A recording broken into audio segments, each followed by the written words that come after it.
Lina berdiri di tengah kerumunan tamu pernikahan, jantungnya berdegup kencang saat mendengar sumpah suci yang dicapkan kakaknya, Sari, kepada calon suaminya. Tapi saat itu juga, matanya menangkap sesosok bayangan di balik tirai ruang ganti. Sari sedang mencium seorang wanita lain dengan penuh gairah, mata mereka tertutup rapat seolah dunia tak ada. Lina terpaku, dunia seolah runtuh di sekitarnya, rahasia yang selama ini disembunyikan kakaknya kini terkuak di hari paling suci ini, memaksa Lina menghadapi identitas dirinya sendiri yang selama ini ia tekan dalam-dalam. Lina bukanlah orang asing dengan rahasia semacam itu. Sebagai seorang wanita berusia 28 tahun di Jakarta, ia telah lama menyadari ketertarikannya pada sesama jenis. Tapi di Indonesia, di mana norma agama dan budaya begitu ketat, menjadi lesbian adalah beban yang berat. Keluarganya, keluarga Muslim konservatif dari kelas menengah, selalu menekankan nilai-nilai tradisional, pernikahan, anak, dan keluarga bahagia. Ayahnya, seorang pegawai negeri sipil, sering bercerita tentang betapa pentingnya menjaga nama baik keluarga.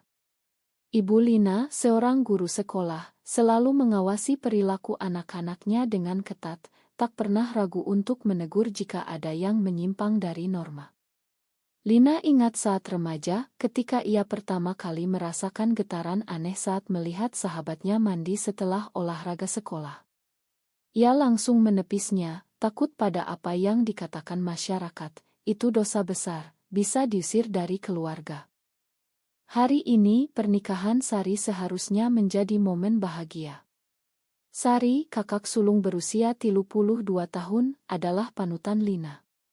Sari selalu sempurna, lulusan universitas ternama, bekerja sebagai manajer di perusahaan multinasional, dan kini menikah dengan Andi, seorang pengusaha sukses dari keluarga terhormat. Undangan pernikahan diadakan di sebuah hotel mewah di pusat kota Jakarta, dihadiri ratusan tamu dari kalangan atas. Dekorasi bunga mawar putih dan lampu kristal menghiasi ruangan, menciptakan suasana romantis yang sempurna. Tapi bagi Lina, semuanya terasa palsu sekarang. Bagaimana Sari bisa berdiri di altar, tersenyum lebar, sementara rahasia itu mengintai? Lina mundur pelan dari kerumunan, mencari tempat sepi di balkon hotel. Udara malam Jakarta yang lembab menyambutnya, campur aduk dengan bau asap kendaraan dari jalan raya di bawah. Ia menyandarkan tubuhnya ke pagar balkon, tangannya gemetar memegang gelas anggur. Kenapa harus sekarang, gumamnya dalam hati. Ia telah lama curiga pada Sari. Beberapa tahun lalu, saat Sari masih kuliah, Lina pernah melihat Sari berpelukan mesra dengan seorang teman perempuan bernama Maya di kamar kos. Saat itu, Sari bilang itu hanya pelukan sahabat. Tapi kini, adegan tadi membuktikan sebaliknya. Maya, wanita yang dicium Sari, adalah sahabat lama Sari, seorang desainer Asion yang sukses, selalu hadir dalam acara keluarga. Apakah pernikahan ini hanya topeng untuk menyembunyikan identitas sejati Sari? Pikiran Lina berputar-putar.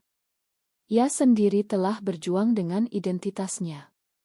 2 tahun lalu, Lina pernah menjalin hubungan rahasia dengan seorang rekan kerja bernama Rina. Mereka bertemu di kantor, saling tertarik, dan mulai bertemu diam-diam di kai-kai tersembunyi di Jakarta. Tapi tekanan dari keluarga membuat Lina putus asa. Ayahnya pernah mengatakan, kalau ada anakku yang menyimpang, lebih baik mati saja. Kata-kata itu seperti pisau yang menusuk hati Lina setiap hari. Ia memutuskan hubungan dengan Rina, meninggalkannya dengan hati hancur. Rina marah, menuduh Lina pengecut. Kau takut pada dunia, Lina. Tapi cinta ini nyata, kata Rina sebelum pergi selamanya. Kini, melihat Sari melakukan hal yang sama, Lina merasa marah bercampur simpati. Apakah Sari juga terjebak seperti dirinya? Pernikahan dengan Andi sepertinya pilihan aman. Andi tampan, kaya, dan disukai keluarga. Tapi apa harganya?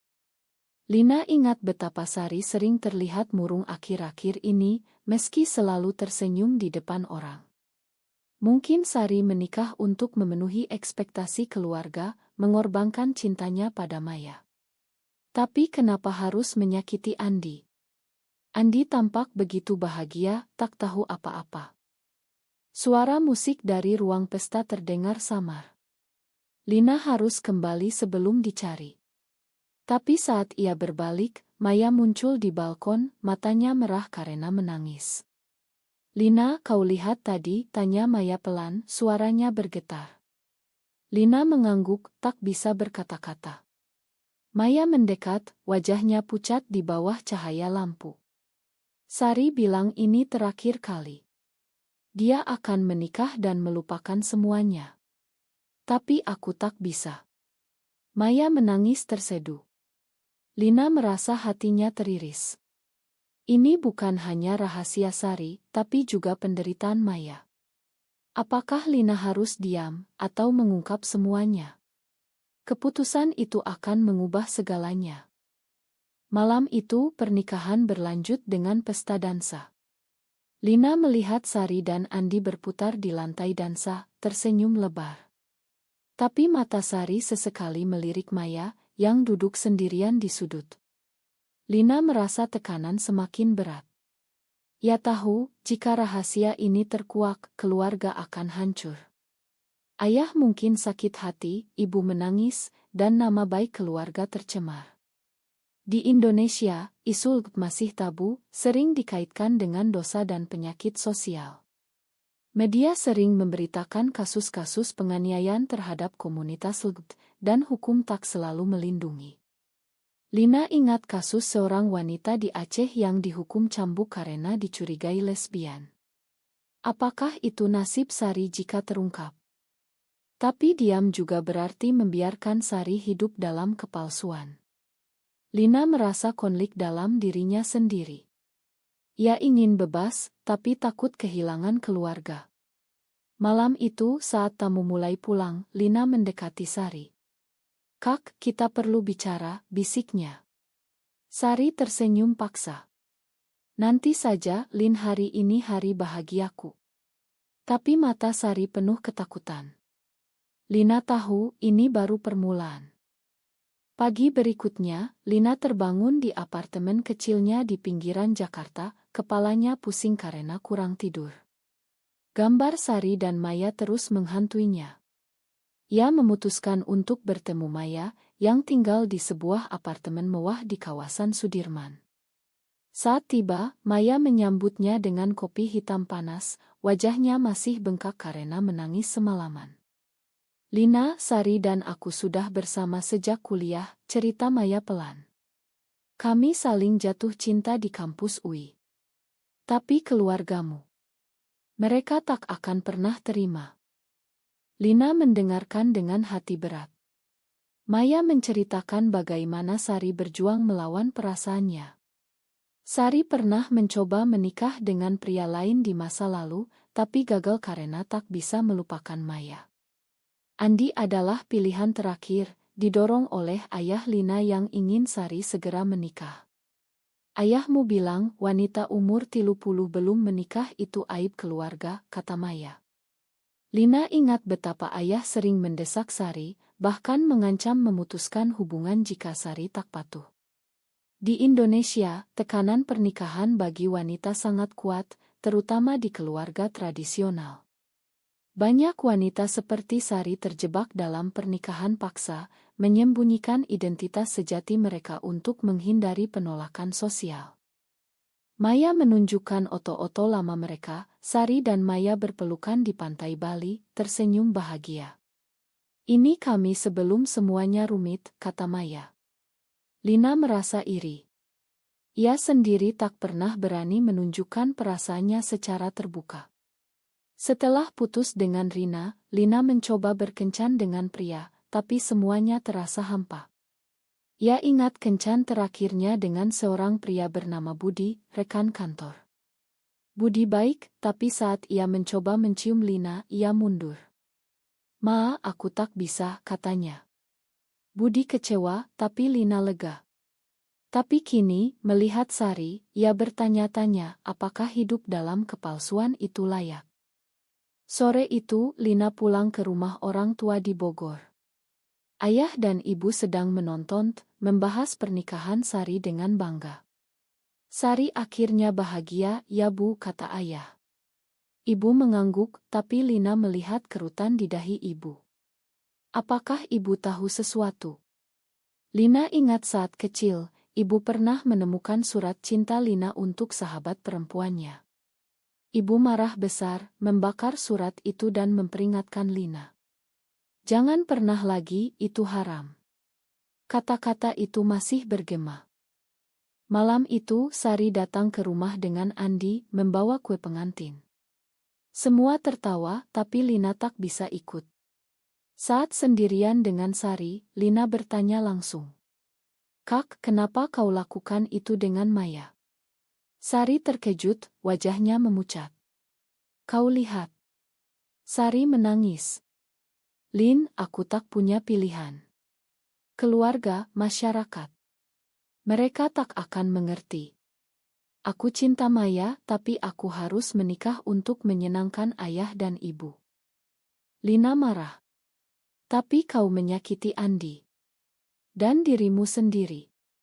Sari menggeleng. Andi tahu, Lin, kami sepakat ini pernikahan bisnis. Dia punya rahasianya sendiri. Lina terpana. Ternyata Andi gay, dan pernikahan ini saling menutupi. Di Indonesia, di mana pernikahan sesama jenis ilegal, banyak pasangan melakukan hal serupa untuk bertahan. Tapi apakah itu benar? Lina merasa dunia semakin rumit. Keesokan harinya, Lina bertemu Rina lagi setelah 2 tahun. Rina kini tinggal di Bandung bekerja sebagai jurnalis. Mereka bertemu di kai kecil. Kenapa kau hubungi aku sekarang? Tanya Rina dingin. Lina menceritakan tentang Sari. Rina tertawa pahit. Itu nasib kita di sini, Lin, masyarakat tak siap. Aku pernah diusir keluarga karena ketahuan. Rina menceritakan penderitanya, ayahnya memukulnya, ibunya tak mau bertemu. Kini Rina hidup sendirian, tapi bebas. Lebih baik sakit sekarang daripada bohong seumur hidup, kata Rina. Lina pulang dengan pikiran kacau. Ia mulai mempertanyakan keputusannya sendiri. Apakah ia harus keluar dari lemari, atau tetap diam seperti Sari? Tekanan sosial di Indonesia begitu besar, dari fatwa ulama hingga diskriminasi di tempat kerja. Lina ingat kasus di kantornya, seorang karyawan dipecat karena dicurigai-gai. Apakah itu nasibnya jika terungkap?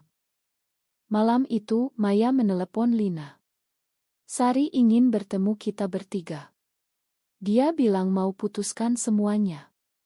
Lina setuju, tapi hatinya gelisah. Pertemuan itu bisa jadi titik balik atau bencana. Pertemuan di sebuah ila kecil di puncak berlangsung tegang. Sari, Maya, dan Lina duduk di teras, angin pegunungan meniup dingin. Sari mulai bicara, suaranya gemetar. Aku tak bisa lanjut seperti ini. Andi setuju cerai, tapi keluarga. Ayah akan marah besar. Maya memegang tangan Sari, tapi Sari menariknya. Maya, kita harus berhenti. Ini salah. Lina protes. Salah menurut siapa, Kak? Masyarakat. Agama. Sari menangis. Lin, kau tak mengerti. Aku pernah mencoba bunuh diri karena ini. Saat kuliah, aku minum obat tidur karena takut ketahuan. Lina terkejut. Ternyata Sari telah menderita lama. Di Indonesia, dukungan untuk minim. Klinik psikologi jarang menangani isu ini dengan netral, banyak yang menganggapnya penyakit yang bisa disembuhkan. Maya marah. Sari, kau pilih keluarga daripada aku. Setelah semua yang kita lalui. Sari menggeleng. Aku pilih aman. Lihat apa yang terjadi pada teman kita di Surabaya, diusir keluarga, hidup di jalanan. Lina ingat berita itu, seorang wanita lesbian diusir karena ketahuan, akhirnya jadi korban kekerasan. Masyarakat Indonesia masih dibentuk oleh norma heteronormati, di mana pernikahan beda jenis adalah satu-satunya jalan. Lina merasa konfliknya sendiri mencuat. Ia ingin dukung Sari, tapi takut implikasinya. Kak, kalau kau cerai, aku akan dukungmu. Tapi ayah, dia bisa sakit. Sari mengangguk. Itu risiko. Tapi hidup bohong lebih sakit. Pertemuan berakhir dengan Sari memutuskan cerai, tapi diam-diam dulu. Kembali ke Jakarta, Lina menghadapi tekanan dari ibu. Lin, kapan kau menikah? Sari sudah, sekarang giliranmu. Lina tersenyum paksa, tapi dalam hati ia berontak. Ia mulai mencari komunitas online, bergabung dengan grup rahasia di Telegram. Di sana, ia baca cerita orang-orang seperti dirinya, perjuangan melawan diskriminasi, tapi juga harapan. Satu postingan bilang, di Indonesia, kita harus kuat. Perubahan lambat, tapi datang. Tapi realita tak mudah. Saat Lina bertemu Andi untuk bicara, Andi mengaku. Aku gay, Lin, pernikahan ini kesepakatan. Tapi sekarang Sari ingin bebas, aku juga. Andi cerita tentang tekanan dari keluarganya sendiri, yang ingin cucu. Di sini keluarga adalah segalanya. Tapi apa artinya kalau tak bahagia? Lina mulai mempertanyakan moralitas. Apakah menikah untuk menutupi itu etis? Ia ingat ajaran agama, cinta harus suci, tapi apakah cinta sesama jenis tak suci? Debat internal ini membuatnya insomnia. Ia mulai menulis jurnal, menuangkan perasaannya. Suatu hari, ayah Lina sakit mendadak. Dokter bilang stres. Lina curiga karena Sari mulai menjauh dari Andi. Saat di rumah sakit, Sari datang sendirian. Ayah, aku harus bilang sesuatu, kata Sari. Lina panik, mencoba hentikan. Tapi Sari diam, belum waktunya. Konflik memuncak saat Maya datang ke rumah, marah karena Sari tak hubungi. Sari, kau bohong lagi, teriak Maya. Ibu mendengar, bertanya apa yang terjadi. Lina berbohong, bilang pertengkaran sahabat. Tapi ibu curiga. Malam itu, ibu konfrontasi Lina. Apa yang disembunyikan Sari? Dan kau? Lina diam, tapi hati bergejolak. Krisis datang saat Sari akhirnya bilang ke Andi untuk cerai resmi.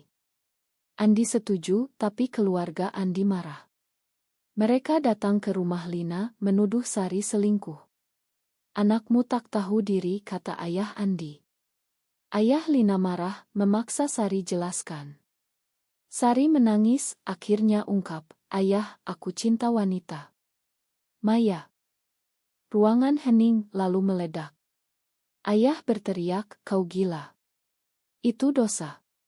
Ibu menangis, kenapa kau lakukan ini pada kami? Sari berlutut, memohon maaf. Lina berdiri di sudut, gemetar. Saat ayah marah pada Sari, Lina maju. Ayah, aku juga seperti Sari. Aku lesbian. Ayah terdiam, lalu jatuh pingsan. Di rumah sakit, dokter bilang serangan jantung ringan. Keluarga hancur. Ibu tak mau bicara dengan Sari dan Lina. Saudara lain menjauh. Di Indonesia, pengakuan seperti ini bisa hancurkan ikatan keluarga. Lina merasa bersalah, tapi juga lega. Akhirnya bebas. Maya datang mendukung Sari. Mereka pindah bersama ke apartemen Maya. Lina ikut sementara. Tapi masyarakat mulai bergosip. Di kantor Sari, atasan memecatnya dengan alasan tak sesuai nilai perusahaan. Lina juga dihadapi diskriminasi, rekan kerja menjauh, bos memperingatkan. Jaga image, Lin. Lina bertemu Rina lagi, yang mendukung. Kau berani sekarang. Aku bangga. Mereka mulai ulang hubungan pelan-pelan. Tapi tantangan besar, ayah pulang dari RS, tapi tak mau bertemu Sari dan Lina. Kalian bukan anakku lagi, katanya. Sari depresi, mencoba bunuh diri lagi. Lina selamatkan, bawa ke psikolog. Psikolog bilang, di Indonesia, butuh dukungan. Banyak yang trauma karena penolakan. Sari mulai terapi, belajar terima diri. Lina ikut demo hak di Jakarta, meski kecil dan diawasi polisi. Ia rasakan solidaritas. Tapi risiko tinggi, ancaman dari kelompok radikal. Konflik puncak, ayah datang ke apartemen, marah. Kembalilah, tinggalkan jalan sesat itu. Sari tolak. Ayah, ini aku yang sebenarnya.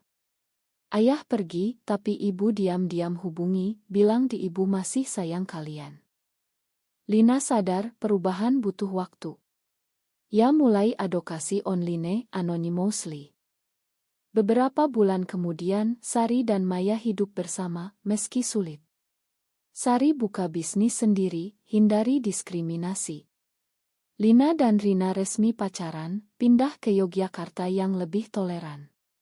Keluarga mulai lunak, ibu datang diam-diam, bawa makanan.